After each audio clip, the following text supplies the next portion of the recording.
I am standing in my backyard on a Saturday afternoon in late June, watching the grill smoke rise into the clear blue sky. The smell of barbecue ribs fills the air. My wife Jennifer is inside putting the final touches on her famous potato salad. We have been married for 7 years, and every summer we throw this party for our friends, neighbors, and co-workers. But today is different. Today is special. Not because of the food or the decorations or the guest list. Today is special because I invited someone Jennifer has never met. A woman named Angela. Angela Brennan, the wife of Patrick Brennan, the man my wife has been spending her Tuesday and Thursday afternoons with for the past 6 months. Jennifer thinks I do not know. She thinks I am clueless. But I know everything. And today, everything is going to explode. Before we get into what happened next, I want to ask you something. Where are you watching this from? Drop a comment below and let me know. And if you are enjoying this story so far, please hit that like button and subscribe to the channel. Because what happened next at that backyard party changed everything, and you need to hear how it all went down. Let me take you back 8 years. I met Jennifer at a coffee shop in Portland, Oregon. I was there working on my laptop, debugging some code for a software project. She walked in, wearing a yellow sundress, her blonde hair pulled back in a ponytail. She ordered a vanilla latte and sat at the table next to mine. Our eyes met, and she smiled. That smile lit up the entire room. We started talking, and I learned she was a preschool teacher who loved hiking, cooking, and old movies. We went on our first date that weekend. A year later, I proposed to her on top of Mount Hood. She said yes without hesitation. The first few years of our marriage were good. We bought a small house in the suburbs with a big backyard. Every Sunday morning, we would make pancakes together and plan our week. On weekends, we would go hiking or explore new restaurants. I worked as a software engineer for a tech company downtown. The job was stable, the pay was decent, and I could work from home twice a week. Jennifer loved her job teaching 4-year-olds. She would come home with stories about the funny things her students said. We talked about having kids someday, but Jennifer wanted to wait a few more years. I agreed. We had time. We had everything we needed. A simple life, but a full one. Then about 6 months ago, things started to change. Small things at first. Jennifer joined a gym. She had never been interested in working out before. Suddenly, she was going to the gym every Tuesday and Thursday afternoon. She bought new workout clothes, expensive leggings and matching sports bras. She changed her hairstyle, got highlights. She started wearing more makeup. I noticed her phone habits changed too. She would take calls in the bathroom with the door closed. She kept her phone face down on the table. She checked it constantly, her fingers flying over the screen with a little smile on her face. One evening, I walked into the living room and saw her texting someone. Her eyes were bright. Her lips curved into a grin I had not seen in a long time. That look used to be for me. Now it was for someone else. My gut told me something was wrong, but I tried to push the feeling away. Maybe I was being paranoid. Maybe she was just excited about a new friend. But deep down, I knew. Something had shifted. The truth came crashing down on a Thursday afternoon in April. I had a meeting canceled at work, so I left the office early and headed home. Jennifer's car was not in the driveway. She had told me that morning she would be at the gym. I went inside, made myself a sandwich, and sat down at the kitchen table. Then I remembered we shared a laptop, and it was still logged into her iCloud account. I had never snooped before. I trusted her. But that day, something made me open the laptop and check her messages.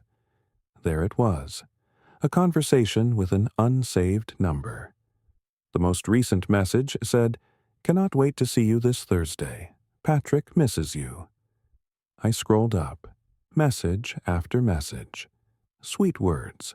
Plans to meet at an apartment downtown. One message in particular made my stomach turn. Jennifer had written, "I wish things were different. I wish I met you first." I sat there staring at the screen, my sandwich forgotten. My hands were shaking. The world felt like it was collapsing around me. But I did not cry. I did not yell. I just sat there in silence, feeling numb. And then I made a decision. I was not going to confront her. Not yet. I needed to know more. Over the next 2 weeks, I became someone I never thought I would be. I hired a private investigator named Marcus. I gave him Jennifer's schedule, her phone number, everything he needed. Marcus was a quiet man in his 50s, with gray hair and a calm demeanor. He told me he had seen this kind of thing 100 times before. That did not make me feel any better. 2 weeks later, Marcus handed me a folder. Inside were photographs, time-stamped logs, and a full report. Patrick Brennan, 42 years old, owner of a real estate development company. Married to Angela Brennan for 15 years. 2 daughters, 13 and 11. Patrick and Jennifer had met at an education workshop 3 months earlier. Patrick's company was a sponsor for the event, and Jennifer's school had sent her to attend. They exchanged numbers. It started as friendly conversation. Then it became something more. They had been meeting at a rented apartment on 3rd Avenue every Tuesday and Thursday for the past 6 months. The apartment was in Patrick's name. Marcus even had photos of them walking out of the building together, hand in hand. I looked at those photos for a long time. Jennifer smiling up at Patrick. Patrick's arm around her waist. They looked happy. That was the part that hurt the most. Not the betrayal itself, but seeing her so happy with someone else. I felt anger rising in my chest, hot and sharp, but I forced myself to stay calm, because I had a plan. I did not want to simply confront Jennifer and file for divorce. That felt too easy, too clean. I wanted her to feel what I felt.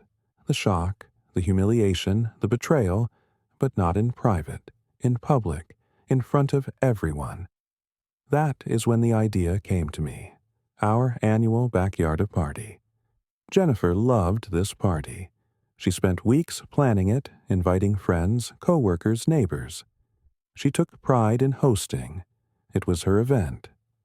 And this year, I was going to make it unforgettable. I started with research. I found Angela Brennan on LinkedIn. She worked part-time as a bookkeeper and listed her email address on her profile. I crafted a short, polite message. I introduced myself as a neighbor organizing a community gathering. I invited her and her family to our backyard party to meet people in the area. I gave her the date, time, and address. I kept it casual friendly. A few days later, Angela replied. She thanked me for the invitation and said Patrick would be busy with work, but she would love to come. Perfect. Everything was falling into place. The days leading up to the party were strange. I continued living my life as if nothing was wrong. I cooked dinner. I asked Jennifer about her day. I kissed her goodnight. But inside, I felt like I was acting in a play. Every word, every gesture felt fake. One night, we were sitting on the couch watching a movie. Jennifer leaned her head on my shoulder and said, "I love you." I said, "Love you too." But my heart felt hollow. I wondered if she even meant it, or if she was thinking about him. Jennifer threw herself into party preparations. She made a guest list of about 30 people. She planned the menu: barbecue ribs, grilled corn potato salad, coleslaw, homemade lemonade, and brownies. She decorated the backyard with fairy lights and set up picnic tables with red and white checkered tablecloths. She was excited, buzzing with energy. I helped her carry supplies, hang decorations, test the grill. I played my part perfectly. At one point, she asked if I had invited anyone else. I said casually, I already sent out a few extra invites to some neighbors. She did not ask who. She trusted me. Saturday arrived. The weather was perfect. Bright sunshine, 78 degrees, a light breeze. I woke up early, my stomach twisted in knots. I checked my email. Angela had confirmed she would arrive at 4 in the afternoon. The party was set to start at 3. I got dressed, helped Jennifer set up the last of the food, and waited. Guests started arriving around 3. Jennifer's co-workers from the preschool, her college friends, our neighbors from down the street, my buddies from the office. Everyone was in a good mood. Music played softly in the background. The smell of ribs on the grill filled the air.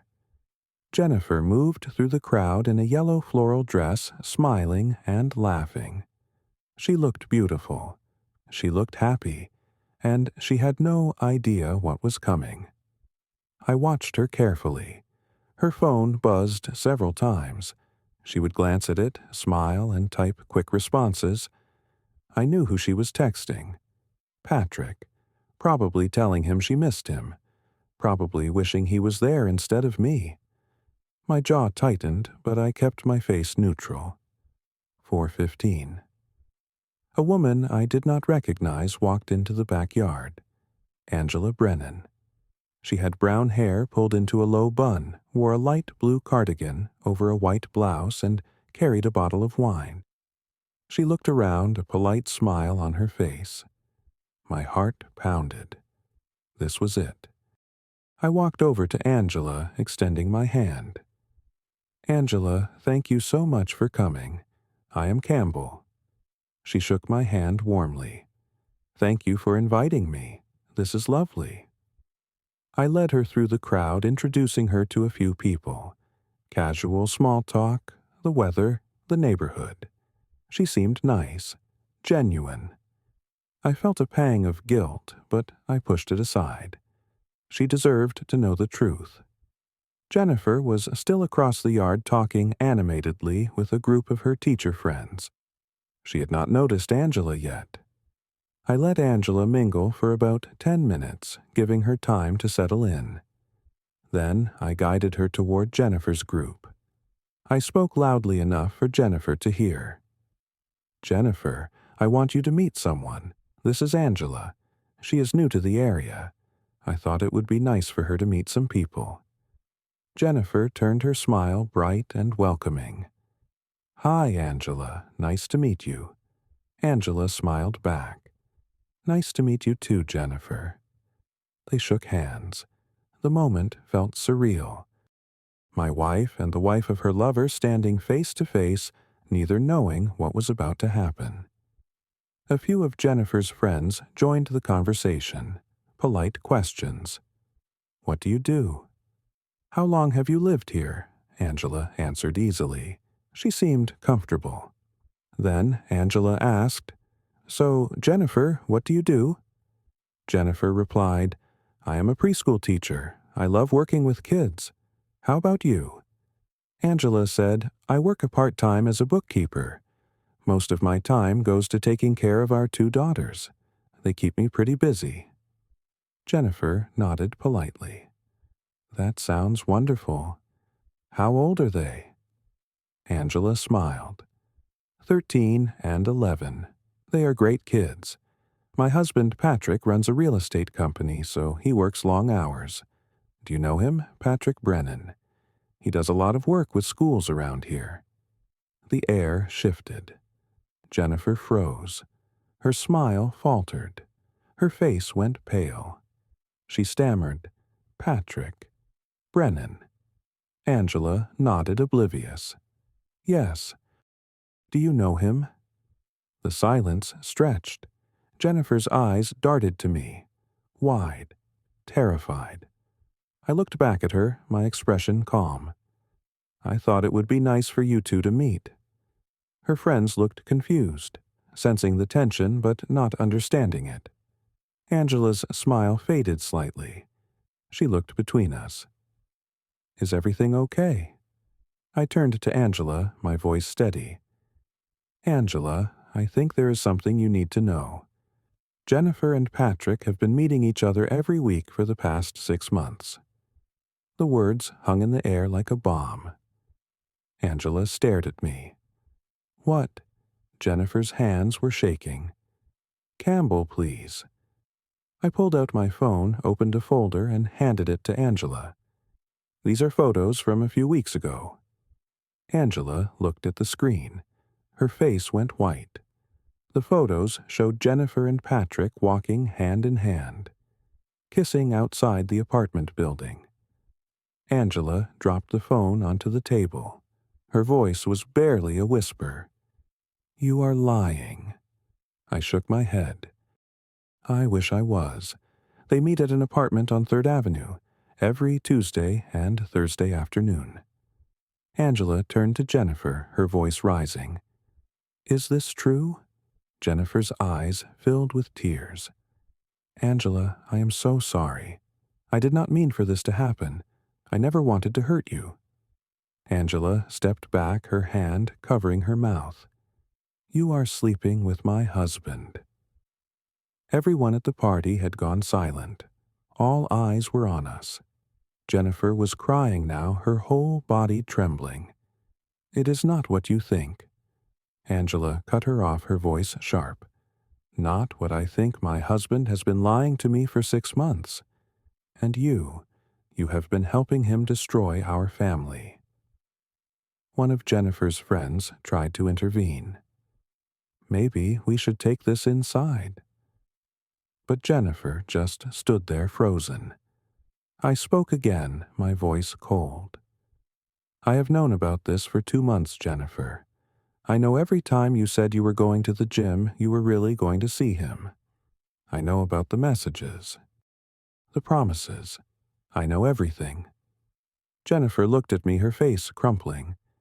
Campbell, please, let me explain. I shook my head. There is nothing to explain.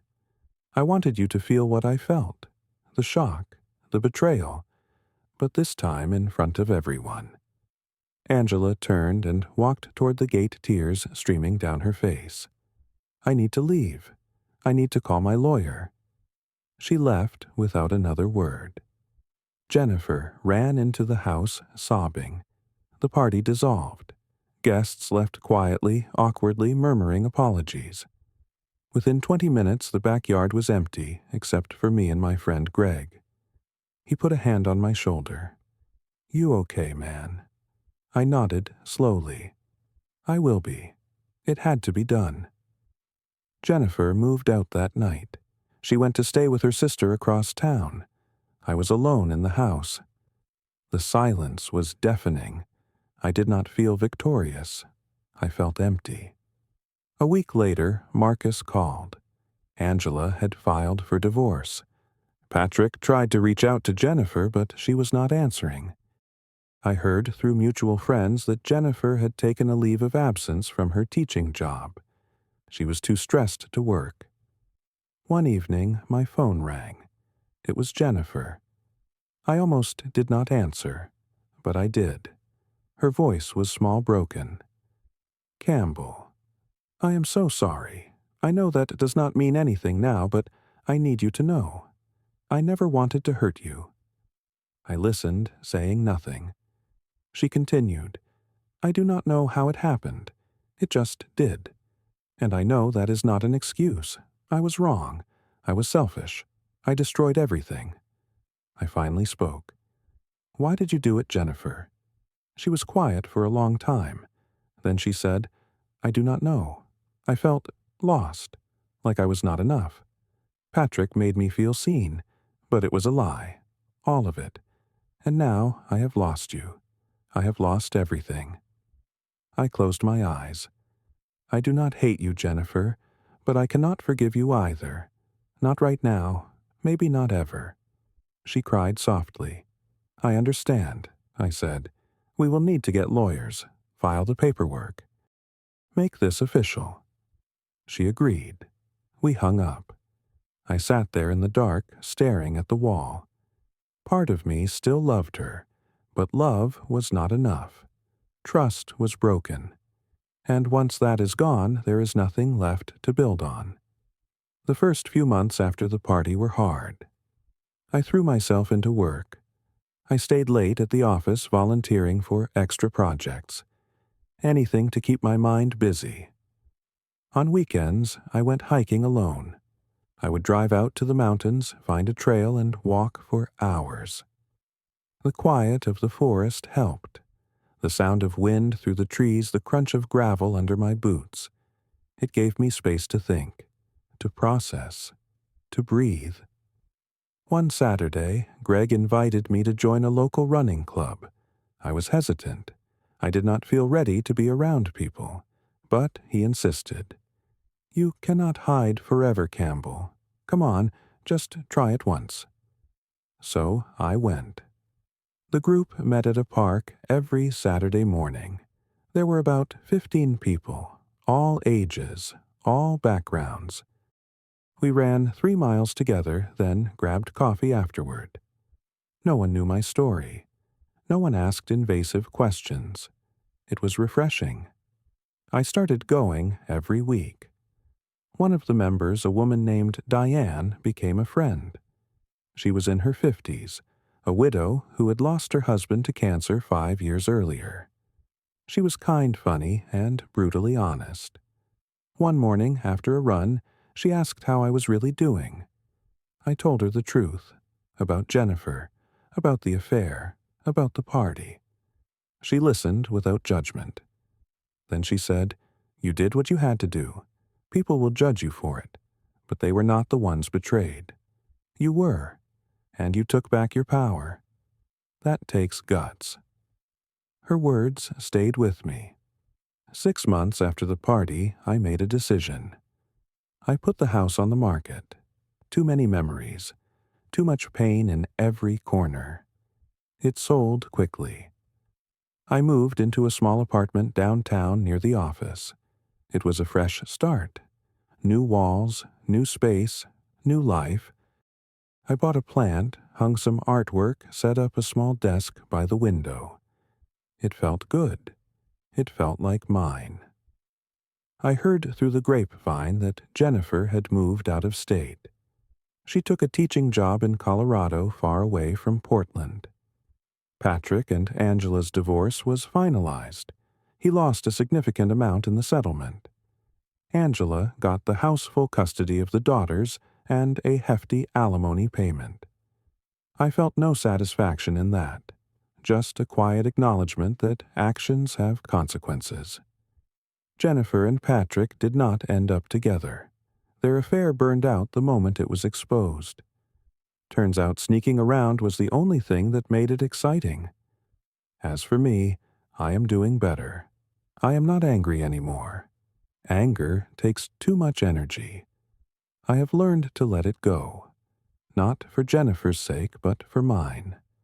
Holding on to bitterness only poisons your own life.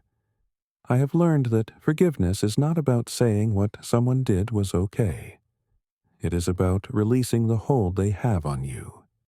I have forgiven Jennifer, not because she deserves it, but because I deserve peace. I still think about that day sometimes. The party, the explosion, the look on Jennifer's face when Angela walked in. I wonder if I could have handled it differently. Maybe. But I do not regret it. She needed to understand what betrayal feels like, not just in private behind closed doors, but in the harsh light of day in front of everyone. That was my choice. Some people think it was cruel. Maybe it was. But it was also honest. And in a world full of lies, honesty felt like the only weapon I had. I went on my first date a few months ago. Her name was Sarah. We met at a bookstore. She was buying a mystery novel and I made a joke about the cover. We ended up talking for an hour. It was nice, easy, no pressure. We went out for dinner the next week. It did not turn into anything serious, but it reminded me that I am capable of connection, that I can trust again. Slowly, carefully, but I can. I have come to realize that life does not always go the way you plan. You build something, and sometimes it falls apart. People you love disappoint you. Promises get broken. But that does not mean you stop building. It just means you build smarter, stronger, with better materials. I am learning to do that now. I am learning to be okay on my own, to enjoy my own company, to find joy in small things. A good cup of coffee, a long run, a sunset over the city. Sometimes the hardest thing is not the betrayal itself, but finding the courage to face it head on. I chose not to hide from the pain. I chose to let the truth explode into the open, and in that explosion I found my freedom. Maybe one day I will trust again. Maybe one day I will love again. But for now, I am learning to love myself first, and that is enough. So, what do you think? Would you have done the same thing in my situation, or would you have handled it differently? Drop your thoughts in the comments below. I would love to hear your perspective. And if this story resonated with you, please give it a like and share it with someone who might need to hear it. Do not forget to subscribe for more real-life stories like this one. Thank you for listening. I hope you find your own peace, whatever that looks like for you. Take care of yourselves out there. You deserve honesty. You deserve respect. And you deserve love that does not come with lies.